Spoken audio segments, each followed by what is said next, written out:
خبر شامل کریں اور آپ کو بتائیں کہ سپریم کورٹ نے 8 فروری کے عام انتخابات کالعدم قرار دینے کی استدعا خارج کر دی اور درخواست گزار پر عدم پیشی کی بنا پر 5 لاکھ روپے کا جرمانہ بھی عائد کر دیا۔ چیف جسٹس پاکستان قاضی فائز عیسیٰ کی سربراہی میں 3 رکنی بینچ نے کیس کی سماعت کی۔ جسٹس محمد علی مظہر اور جسٹس مسرت حلالی بینچ کا حصہ تھے۔ شہری علی خان نے انتخابات میں دھاندلی کی تحقیقات اور دوبارہ انتخابات کی استدعا کر رکھی ہے۔ سپریم کورٹ نے 19 فروری کو شہری علی خان کو وزارت دفاع کے ذریعے نوٹس جاری کیا تھا، تاہم درخواست گزار سابق بریگیڈیئر علی خان پیش نہیں ہوئے۔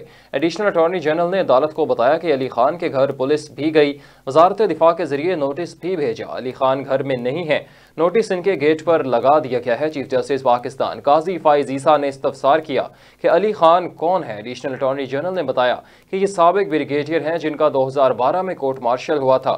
عدالت نے اپنے حکم نامے میں کہا کہ ریاست یقینی بنائے کہ کورٹ مارشل ہوا شخص بریگیڈیئر کا رینک استعمال نہ کرے۔